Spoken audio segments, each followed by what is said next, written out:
What's up, y'all? It's your boy, Ace Operative. And today, people, I will be doing a very special review for the game called Deathdays End, created by Anonymous Games. Anonymous Games had hooked your boy up with a free copy of the game so that I could live stream it as well as review it. All the things in which I say in this is pretty much my personal thoughts. I'm not going to sugarcoat it, I'm just going to tell it the way it is. With all adults across the world out of commission, everyone below the age of 18 is forced to participate in a death game when the perpetrator reveals themselves on a TV. Play through the eyes of multiple characters in a mystery thriller visual novel like no other. Right off the bat, when I had read that, I had thought like Danganronpa as well as Doki Doki Literature Club, because I had watched Danganronpa, I have also played Doki Doki Literature Club, never playing that again. So when I went in with very low expectations, believe it or not. But I felt like this game was gonna like put me on the edge of my seat. And I must say, my first impressions of this game, I love the art style that is done for the characters. The way in which the characters look, their expressions. Now, when it comes to the atmosphere in the game, this is what threw me off. On most parts, the atmosphere in the game, you can tell when it's like very cheery by the music as well as the type of background and the surroundings. All of that stuff just drew me in. Like, so in the story, all the adults are dead. There are only like children as survivors, and it is their goal to make it to a safe point. We had 3 stories. Episode 1 is Aaron. Episode 2 is Rex. Episode 3 is Marcus. All 3 of those stories, they start off with how the world was before the catastrophic event. During, it leads off into a to be continued.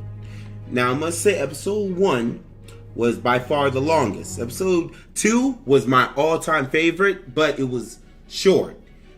But episode 3, which built up a lot of tension and a lot of freaking mystery, was the shortest. I personally have felt like this story got me. At first, it felt like in episode 1, as we were introduced to the characters, it started off very slow, but most visual novels are like that, to like ease you in, provide you with imagery of the surroundings for the characters so that you're able to get a gist of what's going on. And then once it has already established that imagery, it starts then to expand upon that, like throwing in new type of elements, like the elements in which we had saw that once the world went, the world that hit the fan, we saw that the character had suffered major loss. This is where the spoilers start coming in now. So if you do not want to be spoiled, this is where you might want to just skip the story section. When Aaron had lost his mom, it created like you saw like how he felt. He was angry, he was upset, and I pretty much could, and I understood like where he was coming from, because he was angry, he was confused, like why did this have to happen? The last few moments his mother saw him alive, she was upset with him.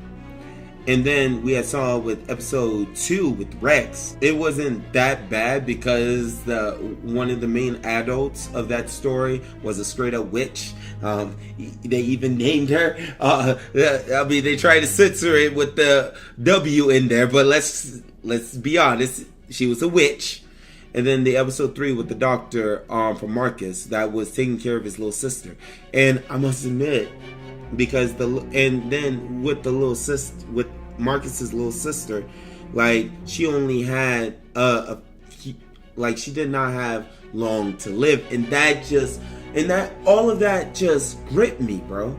That it just made me want to continue to find out how is all of this going to end. And then there were like a series of unfortunate events. Like we see a little girl like commit suicide, and then like that gave me a hashtag Team Sayori type of vibes from Doki Doki, and I'm just like, whoa, this is real. This, well, not really real, but this is how serious it really is. Even though she was like an 8-year-old, and I'm like, you're saying, well, an 8-year-old, I feel like it's too young to have those type of urges. But once again, that's me taking it too seriously. As the episodes are drawn to a close, and it left us with those cliffhanger to be continued. For us to find out there was just this one person working on all of this, I was blown away by how much love and care he had put in it. And then like the contingency, he wants the visual novel to be a hit, so that he'll make more and more volumes, and so that people will want to come back and see how all this ends. In conclusion, I really did love this freaking visual novel. Like the characters, the imagery, the story, it was all spectacular. Now, when I had live stream it, there were a little bit of typos. There were some minor things that had bugged me, and some of the minor things was that the music in the game, some of the background music wasn't necessary. I felt like the music, the length of each episode, where episode 1 was the longest out of the last 2 episodes, and episode 3 was the shortest, it just bothered me. I felt like it could have been, like, the length should have been the same from episode 1, 2, and 3. But I had also talked to him. He also had said that the quality would have suffered, like, completely. So that was the reason why he had kept it short. But overall, I enjoyed this visual novel. It kept me on the edge of my seat all throughout. I really do want a sequel to this. I want to see how this ends, because I see that he could expand upon this so freaking much. So I don't know how all 3 of their stories are going to come together, like later on down the road, but I guess I can just leave that up to my imagination. But thank you guys for watching. Please let me know what you guys think about this in the comment section below. Till next time, guys. Operatives! Ooh, God.